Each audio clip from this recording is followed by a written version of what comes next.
On the phone, we have Raymond calling from New York City. Great. And he wants to talk about Stein. Okay. So, Raymond, good morning. Yes. Good morning, Al. And firstly, I wanted to start off by saying I've enjoyed listening and watching ModPo, and it's been a balm for my traumatic experience of trying to study poetry in school some years ago. And did you say traumatic experience studying poetry in school? Yeah, like trauma. Why was that, Raymond? Can you say briefly? Yeah, and I wanted to say that I'm sorry that I missed you when you were at Poet's House. I had signed up and I just wasn't able to make it. That's okay. That's okay. We'll catch you next time around. Please do. I was one of two African-American students in a class with probably all Euro-American men, and myself and an African-American woman were the only ones in there. And the instructor, I think, saw us as furniture or perhaps unboxed bookshelves or something, and pretty much ignored us for the most part. And then I had a manifesto. I read a manifesto, and then we left the class, and I went into theater, and I don't know where the other student went, but anyway, it was I think somewhat traumatic. And yeah, it sounds it. And what's interesting, what's interesting, but it's colored my experience. Yeah, what's interesting about that story, insofar as you were able to convey it briefly there, was the move from a poetry class into theater, where theater would allow you to be more performative, more expressive, presumably. Well, I'm sorry that you had a traumatic experience. Was that in New York City? No. That was on the left coast, the Northwest. Okay. But I'm glad that you found ModPo all these years later, and I guess what you're saying is that you're back. It's a little less traumatic, or maybe a lot less traumatic. Oh, it's fun. You guys are doing a great job. I think you personally, I'm not a groupie or anything, but I think you do a wonderful job of working at being inclusive. And so I think that's great. A beautiful situation that you've created. Thank you. There. Well, Sure. Whenever we get praise like this, everybody on the team, we're gratified and honored by it. Believe me. And I hope that you'll get on a bus or train and come down to the Writers' House at some point and hang out here with us. You're welcome. Oh, absolutely, absolutely. Great. All right. So do you have Yeah, I had a comment about Stein because one of my teachers out in Oakland was a big Stein fan, and we read it. And she's a voice and acting training teacher, and she's a big Steinomaniac. And on a personal note, I feel Stein, kinesthetically in my body. I'm a big Mary Baraka, Langston Hughes, Sterling Brown man, but with Stein, I feel Stein's work like I feel Coltrane's music. And that's my comment. Yeah, that's great. Raymond, would you be willing to stay on the line? We can get some comments and then come back to you at the end. Yeah. Okay. Great, thank you. Okay, so sure, thank you. Folks in the Google Hangouts or anybody here at the table, nod to me if you think you have something to say, either to acknowledge or affirm Raymond's feeling that the rhythm of speech and that the seeming improvisation of Stein, it makes sense for him to hear Coltrane there or hear a connection or Baraka.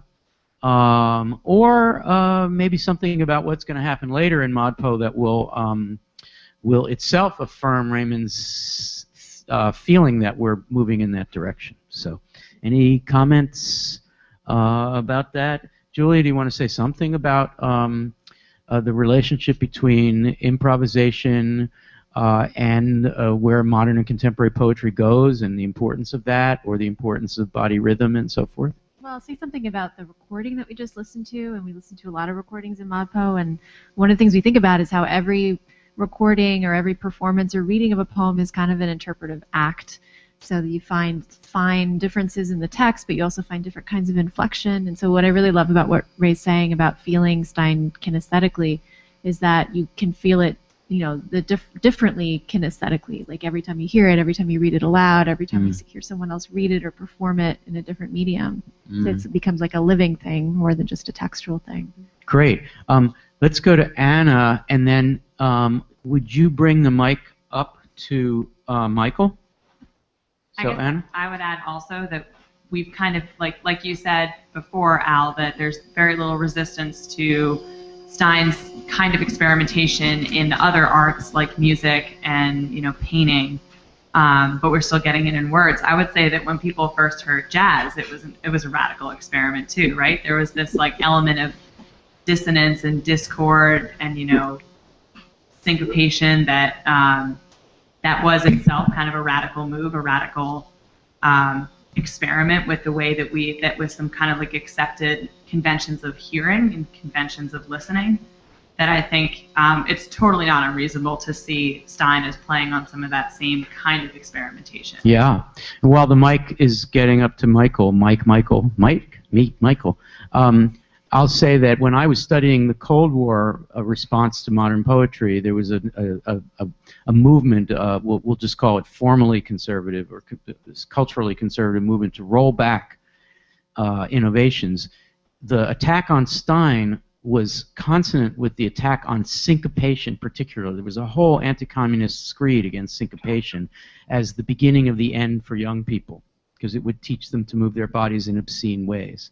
And Stein was lumped into that. So there's a connection I never thought, Raymond, that I would make. And I'll just throw out a little anticipation of we're doing Baraka's response to County Cullen's incident later in the course, I think during the Beat Week maybe. Yeah, and also How You Sound is on. How You Sound is in there. How You Sound is Plus. really important, Baraka. But his poem Incident is a Steinian poem. His poem Incident, it uses repetition to mess up what we understand about a crime, a violent crime that Baraka is reporting, a shooting actually, where he makes it unclear by using Steinian repetition who the shooter was and who's being shot, so that the whole agency of violence, the race is not explicit in that poem. Seemingly this is racially inflected, this killing. And so he uses Steinian modernism in order to confuse us, so that we have to think, I don't know what's going on. I don't know what I've seen. How can we solve the crime, etc. So there's a real connection between Baraka and Stein at that point. Michael. Well, I think for me, Stein was an acquired taste.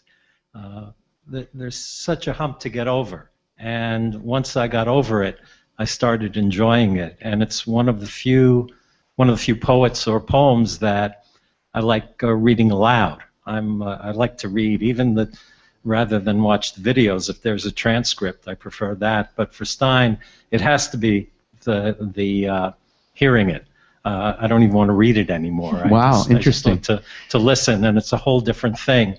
And the one thing that I want to say that came up when Ray was talking, and the way that Stein reads it, it's more about theater and performance than it is about real life. We've had poets where, who was one of the poets, we didn't even know that he was reading his poetry. It was just like talking to us, and then you realize, oh, that's the poem. And with Stein, it's not that. It's actually a performance, and it's theater. Yes, that's the way it struck me. Yeah, it's very exciting and gratifying. Raymond, we're going to come back to you in just a second. It's very exciting and gratifying to hear you say, Michael, that Gertrude Stein, who's known primarily on the page, right, Julia? And the recordings, she didn't really make a lot of recordings. The recordings are sort of archival stuff that we've figured out and put up on Penn Sound. And probably one of the proudest things that I feel about being a co-director of Penn Sound is the Stein stuff, because it means people are apprehending Stein in the way you describe. And it just wasn't, when I was first studying Stein, that was not available, I can assure you. Raymond, are you still with us? Oh, yeah. Do you want to put on a final word on this topic or say anything further?